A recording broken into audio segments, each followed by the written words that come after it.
Me llamo Naor Lopes de Souza Júnior. Soy profesor de filosofía en Brasil y estudiante de maestría en la Universidad Federal do Paraná, en sur de Brasil, la ciudad de Curitiba. Voy a presentar una comunicación intitulada La actualidad del pensamiento religioso de Søren Kierkegaard, un cristianismo sin los lazos del Estado.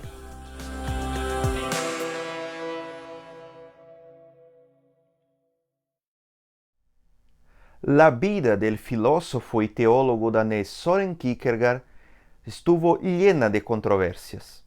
Los años finales de la vida del filósofo estuvieron marcados por una gran controversia sobre la religiosidad de su tiempo.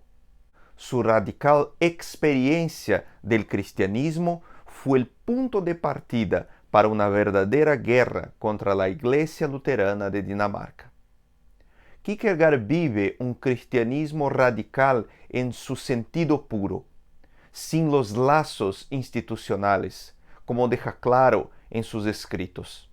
Es tomar a cruz por sí mismo, donde la relación con Cristo pasa por el sufrimiento y la coherencia del individuo.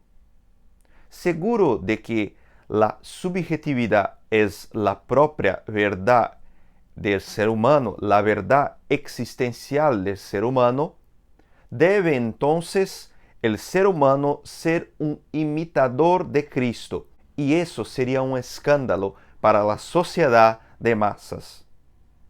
Por tanto, el cristianismo nunca podría ser una doctrina o organizado de manera institucional, y mucho menos vinculado al Estado. Sin embargo, es necesario comprender primero el contexto cultural y religioso que el filósofo bebe sus fuentes. Estamos en una Europa llena de revoluciones con contenidos nacionalistas, muchas liberales. Un mundo universitario que se divide en las herencias del hegelianismo, como los hegelianismos de derecha, como von Henning, y hegelianismo de izquierda, como Karl Marx. También tenemos debates teológicos importantes sobre el papel de la religión. Kierkegaard es fiel a dos cosas: a sus raíces religiosas luteranas y también a su actividad filosófica socrática, principalmente la ironía socrática.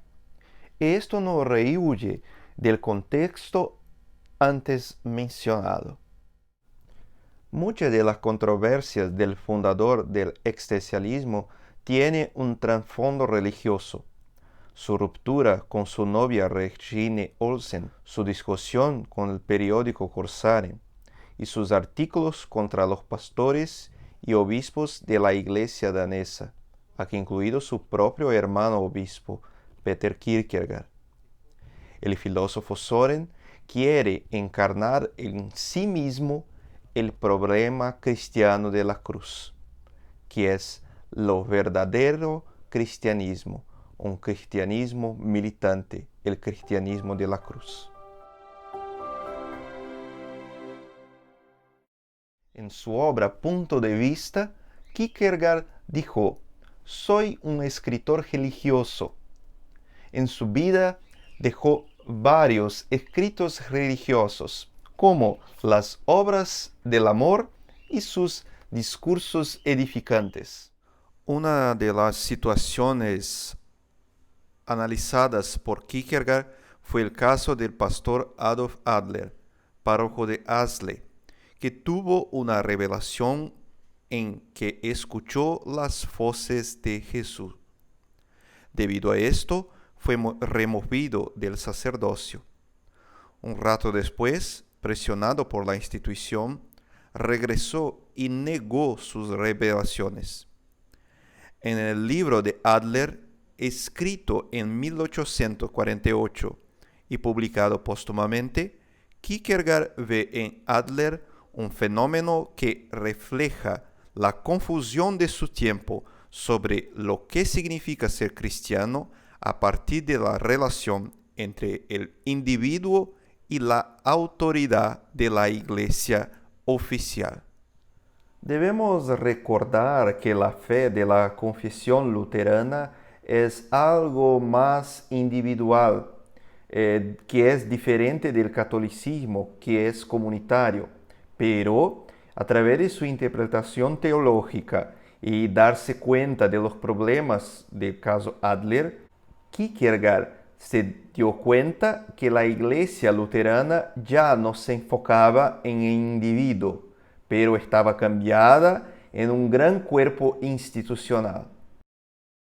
La obra más fuerte sobre el problema religioso en Kierkegaard se llama Ejercitación del Cristianismo. Fue publicada en septiembre de 1850 sob el seudónimo Anticlimacus. Kierkegaard dijo que era su libro más perfecto y verdadero. En él, el filósofo explora a su concepción del individuo religioso, la necesidad del individuo tornarse un nuevo Cristo y cambiarse en un verdadero cristiano. Ejercitación del cristianismo es una crítica muy fuerte a la orden de la cristiandad y de un nuevo cristianismo, un cristianismo de la cruz. Palabras del propio filósofo en Ejercitación del Cristianismo. Una iglesia triunfante en este mundo es una fantasización, que en este mundo solamente se puede hablar de verdad de una iglesia militante. Mas la iglesia militante está referida y se siente atraída por Cristo en la pequeñez. La iglesia triunfante ha profanado a la iglesia de Cristo. La explosión contra la iglesia del Estado era inminente. Los pastores y obispos eran empleados pagados por el Estado y, según Kierkegaard, no tenían nada de la iglesia militante. Durante el funeral del obispo Münster, en 30 de enero de 1854, su sucesor, Hans Lassen Martensen, llamó al difunto de testigo de la verdad. Esto molestó profundamente a Søren Kierkegaard, quien pasó a los siguientes meses provocando a su familia con muchas preguntas e ironías, pues Münster era conocido por la familia Kierkegaard. En diciembre de 1854, en la revista La Patria, en un artículo de Kierkegaard se planteó lo siguiente: ¿era el obispo Münster un testigo de la verdad? ¿Uno de los testigos de la verdad indicados? ¿Era esto verdad? El ataque fue paralizante y un escándalo en la sociedad danesa, pues Martensen era un teólogo celebrado en el momento y había hecho una carrera uniendo el sistema eclesiástico oficial de enseñanza luterana con la filosofía del idealismo alemán de corte hegeliano. Esto Kierkegaard no apreciaba.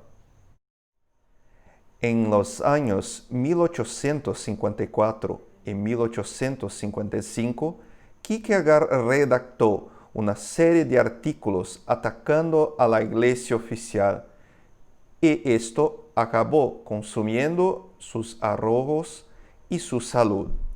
Sin embargo, el filósofo logró provocar una polémica reflexión en la sociedad danesa, al estilo socrático.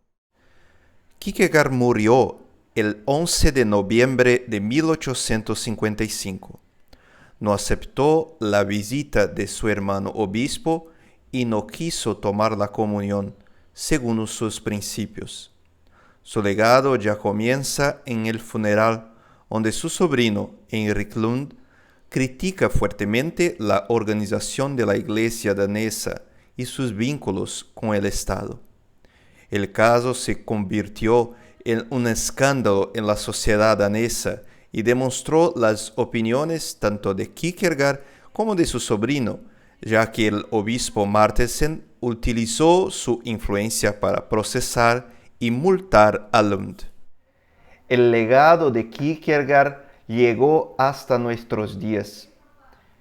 Una lectura crítica de los tiempos actuales a través del ejemplo de muchas organizaciones religiosas puede traernos fuertes reflexiones sobre cuál es el verdadero papel de una religión y sus seguidores frente a los lazos de un Estado. La religión que sigues es una religión con vínculos políticos o hace que los seres humanos descubran la felicidad sin perder la individualidad. No podemos dejar de recordar el papel coherente de la Iglesia confesante durante el régimen nazi, donde muchos de sus miembros estaban claramente influenciados por la teología y filosofía del existencialista danés, y algunos, como fue el caso de Dietrich Bonhoeffer, pagaron con sus propias vidas, tomando la cruz para sí mismos y viviendo la autenticidad religiosa predicada en la Copenhague del siglo XIX.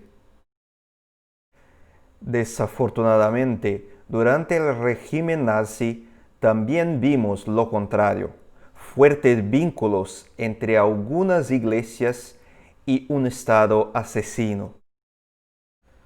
Un fenómeno similar lo observamos en América Latina en los años 70 y 80 durante las dictaduras.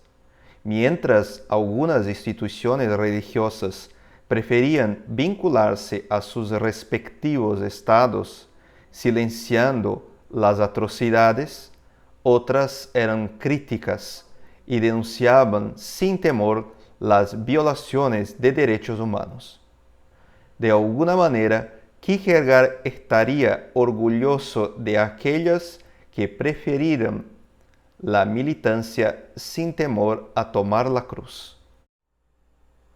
La interpretación del pensamiento de Kierkegaard sigue siendo muy fructífera, con disputas de un lado sobre un posible anarquismo cristiano y de otro lado pleiteando una cuestión más psicológica centrada en la opción del individuo cristiano.